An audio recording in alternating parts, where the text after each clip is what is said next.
Mi nombre es Jorge Eduardo Rulli, este es un nuevo video de Trinchera por la Liberación Nacional en Facebook.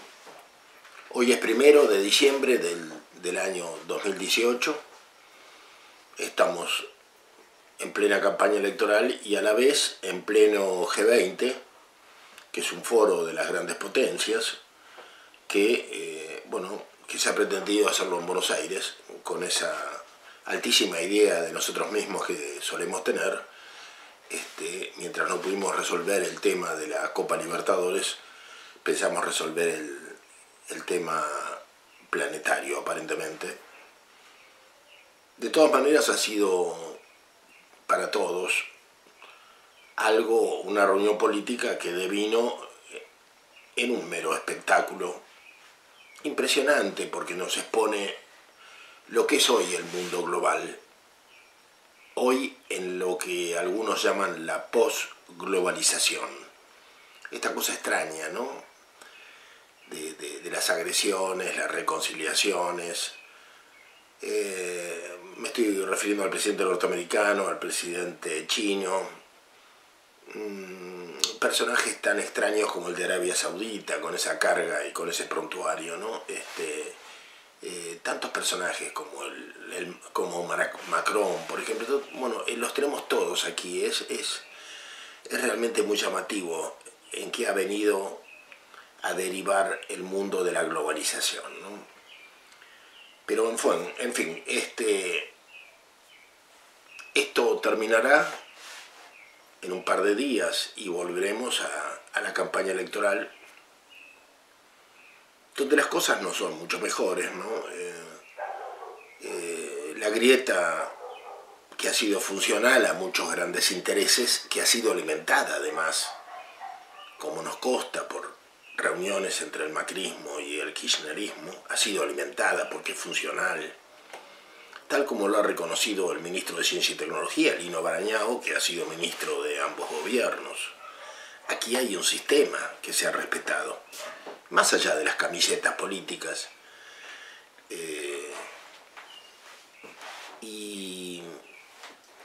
Y este sistema permite también, como dijo Grogo Patel, lo dijo días pasados, permite la posibilidad de que se dé algún tipo de alternancia política para mantener el sistema, para que todo permanezca igual. Este es el tema, ¿no? Los argentinos, en ese sentido, evidentemente no hemos podido romper la trampa montada desde los años 90. Estamos sujetos a lo que el riojano hizo de nosotros. No solamente el riojano, don Mario Hirsch, el que presidía Bungibor, sus ministros, las grandes corporaciones. No importa que hoy un pelafustán como Máximo Kirchner hable sobre la ley de semillas gritando contra Monsanto. Monsanto es el que presidió el gobierno de su padre y de su madre. Y más allá de los relatos, en realidad las grandes corporaciones decidieron que nuestros países abastezcan los mercados globales con commodities y con bienes naturales. Y esto fue hace mucho y se mantiene. Que hoy una candidata que es evidentemente una psicópata grave tenga un coach que la descente, que le fije los límites, que le indique lo que puede decir y lo que debe decir. ¿Qué importancia tiene? La población está dividida en un 35% para un lado y 35% para el otro. Y seguramente un coach puede lograr la diferencia para que alguien gane. El país no va a mejorar. Es un país que hace mucho va con rumbo de colisión. Y lamentablemente hace años que venimos diciendo cuál es el modo de evitarlo. El modo de evitarlo, voy a repetir una vez más, es tener un proyecto nacional. Es sentarnos y hablar. Me acuerdo siempre de aquel consejo de posguerra que alguna vez hizo Perón. Reunirse y escucharse. Estamos hablando de gobiernos que gobernaron sin una reunión de gabinete siquiera. y que gran parte de su tiempo como empleados públicos, como dirigentes políticos, como miembros del Poder Ejecutivo lo ocupaban en administrar sus propias empresas, cuando no en administrar el tráfico de bolsos con euros o con dólares, productos de las coimas de la obra pública. No solamente aquí, en Brasil, en Ecuador, en Perú. La Argentina quizá dio el ejemplo más importante, pero ha sido parte del progresismo norteamericano esta generalizada corrupción. Volvamos al peronismo. ¿Qué pasó con el peronismo? ¿Qué existe del peronismo? Ya ni siquiera podemos afirmar qué es lo que realmente existe. Ha sido tan radicalmente modificado que prácticamente no queda nada.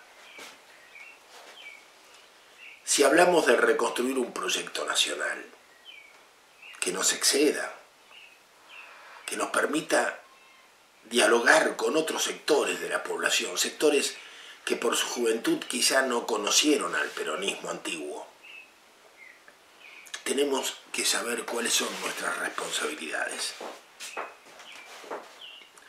Yo muchísimas veces he hablado del modelo de los agronegocios, también conocido como agrobusiness,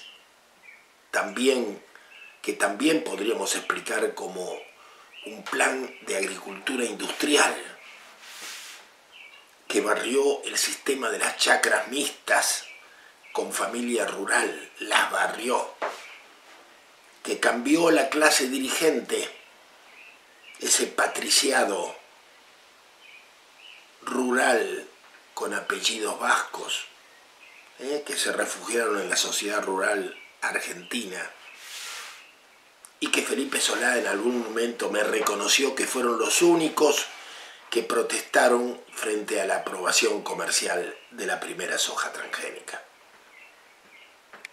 La cambiaron. Hoy la clase dirigente es otra. Fundamentalmente gente como Eduardo Elstein, o como Roca de Techín, este hombre que ahora está procesado. Yo digo, es extraño, ¿no? Uno de los hombres más poderosos de la Argentina, lo hacen desfilar en Comodoro Pi, lo procesan, probablemente lo metan preso, cuando ni siquiera pueden desaforar a la expresidenta. Y Menem sigue absolutamente impune en el Senado con todos los crímenes que ha cometido. Increíble. Un país muy poco serio, donde la clase dirigente se protege a sí misma, no importa las camisetas que tenga. Pero vayamos a las responsabilidades del peronismo. Hablamos de la implantación del modelo de los agrobusiness o de la agricultura industrial con biotecnología. Hay algo peor, que tiene que ver con las consecuencias de este modelo. Este modelo despobló el país de las poblaciones rurales y las hacinó en el conurbano. ¿Fue una situación mecánica o fue una situación pensada y respaldada por el pseudo peronismo pejotista? Viendo, analizando, observando los últimos 20 años, uno se da cuenta que esto no fue casual. El pejotismo es una especie de metástasis de la conurbanización de la miseria, o de la miseria propia de la conurbanización, que derivó en un clientelismo que les asegura a ellos mantenerse en el poder o retornar, como piensan hacerlo ahora. La conurbanización de la miseria ha sido un crimen atroz. Cuando Cristina dejó el gobierno, había 30% de pobres. ¿Fue un olvido? ¿O es la clientela cautiva de la que depende para regresar al gobierno? Yo a esta altura estoy convencido que todo esto es objeto de la manipulación y de una inteligencia despiadada e inhumana. El peronismo ha devenido en un momento plebeyo de manipulación atroz de la pobreza. Es el secuestro mismo de los sectores más pobres, más miserables, a través de infinitos mecanismos que tienen que ver con los punteros, con el narco, con los municipios, con las concejalías que se compran, con la marginalización de la clase trabajadora, con el nuevo progresismo, aquellos dirigentes peronistas que ya no hablan de la clase trabajadora ni del movimiento obrero organizado. Nos explican que el peronismo es el reconocimiento de los trapitos, de las putas de barrio, de los pibes delincuentes. ¿Cómo han cambiado? Ahí está claro cómo hemos ido derivando en algo que nunca fuimos. Somos una mezcla ahora de azul y blanco y pañuelo verde. Respaldamos estos cursos de educación sexual en el que se enseñan a nuestros hijos que el sexo es una construcción cultural, que se logra a través de los años y que es un derecho inalienable el poder cambiar de sexo. Yo soy hombre, nací hombre, pero me siento mujer. Tengo derecho a cambiar. O nací mujer, quiero ser hombre. Alguien aprovechando esta coyuntura o estos derechos dijo, lo podría decir yo también. Yo biológicamente tengo 80 años, pero me siento de 60. Estoy oprimido por el registro civil que dice que tengo 80 años, cuando no los tengo. Señor juez, quiero que me cambie la edad. Con los mismos derechos con los que una mujer pretende cambiarse a hombre o un hombre cambiarse a una mujer.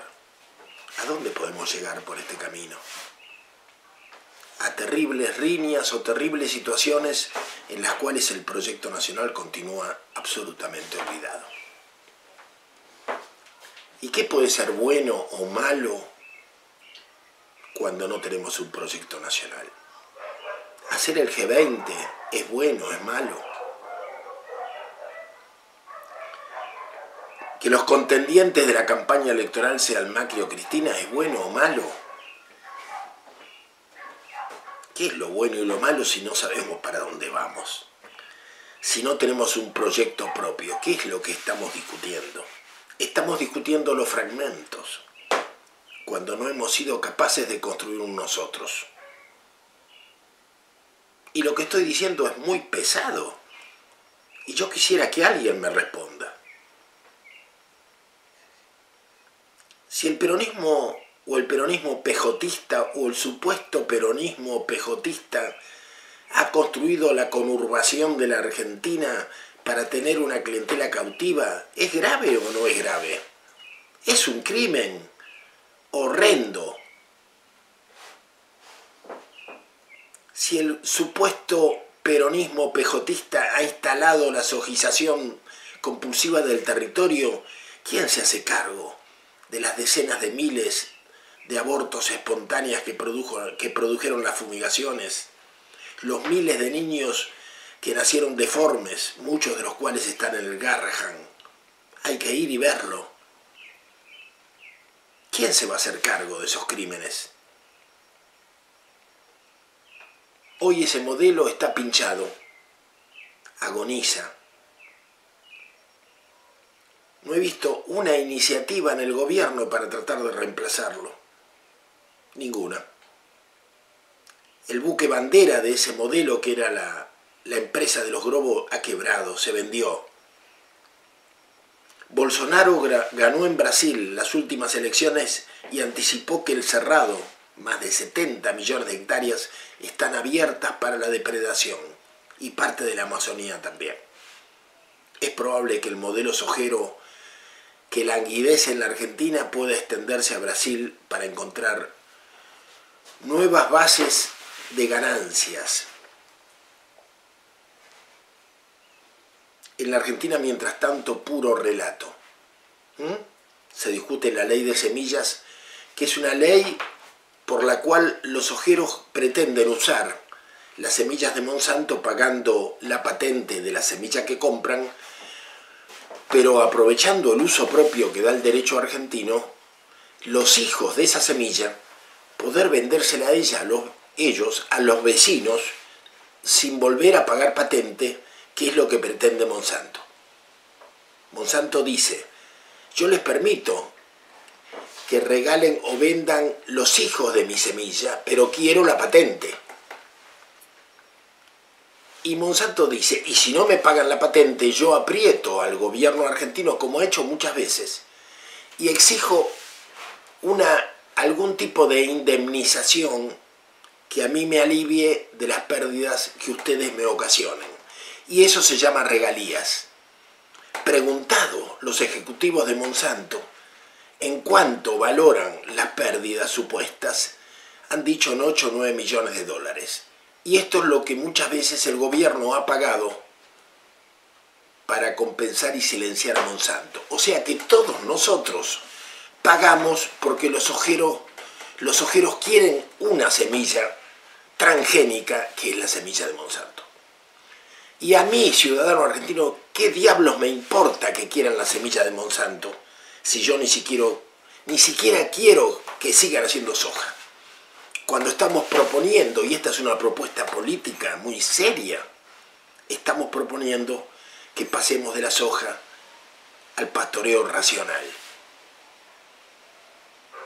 No solamente porque eso beneficia el suelo y permite convivir con la fauna silvestre y exige mano de obra en el campo de nuevo, sino porque vender carne en el mercado internacional, que este año estuvimos en 500.000 de toneladas, porque estamos volviendo a vender carne, pero no es una política nacional, porque vender carne en el mercado internacional es mucho mayor negocio para todos los argentinos que vender el maldito grano de soja transgénica. Pero es un problema político que no logramos comprender, porque el ministerio, igual que en la época de Menem, de Néstor y de Cristina, sigue siendo el ministerio de la agroindustria, y porque la idea de industrializar la ruralidad permanece. Y porque el peronismo sigue estando conducido por las vanguardias de los años 70, los mismos que mataron a Rucci y a Carlos Mujica, hoy reconvertidos, son parte de este pseudo peronismo pejotista y lo han conducido a esto, al asistencialismo. Y el asistencialismo requiere una masa de pobreza cautiva, secuestrada. ¿Y quién alimenta este secuestro y este asistencialismo? La ministra Stanley, que es la ministra de Mauricio Macri. Y resulta que Mauricio Macri, que Néstor creía que era un boludo, pero no lo es, y por eso lo eligió como sparring, Néstor lo eligió y le permitió llegar al gobierno de la ciudad de Buenos Aires, porque necesitaba un tonto enfrente. Y resulta que Mauricio Macri ha tercerizado el manejo de la pobreza, ha tercerizado el manejo de la pobreza desde una perspectiva empresarial. ¿Y a quién se lo ha dado el manejo de la pobreza? A los grupos piqueteros, a los movimientos sociales, a gente de izquierda. Y el manejo de la pobreza es un gran negocio. Quizás sea mayor que el narco, pero sin los riesgos del narco. Y tenemos que decirlo porque lo hemos leído en una página que nos merece respeto, que es disenso.com. El 28% de los presupuestos de asistencialismo a la pobreza se lo quedan las organizaciones de izquierda en plan de gastos de gestión y administración, el 28%. Y estamos hablando de cientos de centenares de millones de pesos. A eso hemos llegado. Entonces todo esto no solamente es funcional, es un gran circo. no es el circo en que baila Julio Boca y Trump aplaude desde su banca en el Teatro Colón. Es un circo para pobres argentinos que no somos capaces de construir un nosotros porque nos han encerrado en el individualismo y en el sálvese quien pueda. Y nosotros tenemos una responsabilidad en todas estas cosas, porque hemos seguido votando, porque hemos elegido a unos y a otros cuando sabemos que son iguales, y ahora nos preparamos para hacer otra martingala electoral en la próxima elección. Somos corresponsables. Lo dijimos hace muchos años, porque sacamos el limonero para ponerla a pelo pincho, porque abandonamos las huertas de nuestros abuelos, porque no somos capaces de amasar el pan. Somos corresponsables de nuestra indignidad y de nuestra miseria. Volvamos a apoyarnos en nuestras propias fuerzas, unámonos en los barrios, conquistemos autonomía, dejemos de votar, dejemos de afiliarnos a los partidos políticos, esa opción miserable, pensando que vamos a lograr algo. ¿Qué podemos lograr afiliándonos a uno u otro partido? Si son todos amigos y socios, lo que tenemos es que liberarnos nosotros, cada uno, para construir entre todos un nosotros y seguir insistiendo desde afuera de la politiquería que este país requiere un proyecto nacional, que este país requiere volver a Perón y desembarazarse de esta mafia pejotista que nos ha conducido al secuestro de nuestra pobreza. Pongámonos de pie. Les recomiendo ir a la página de Trinchera por la Liberación Nacional y poner me gusta. Por favor, es importante. En este año próximo vamos a iniciar una cantidad de ediciones de libros y reuniones y seminarios para trabajar el pensamiento nacional. Son muchos los compañeros que están trabajando en todo el país, diversos grupos que trabajan para recuperar el pensamiento nacional. A todos les mando mi aliento y mi abrazo más afectuoso y les pido que sigamos luchando contra la corriente, porque no merecemos vivir como vivimos y la Argentina no merece el destino que estos parásitos parecen habernos impuesto. Gracias por acompañarnos.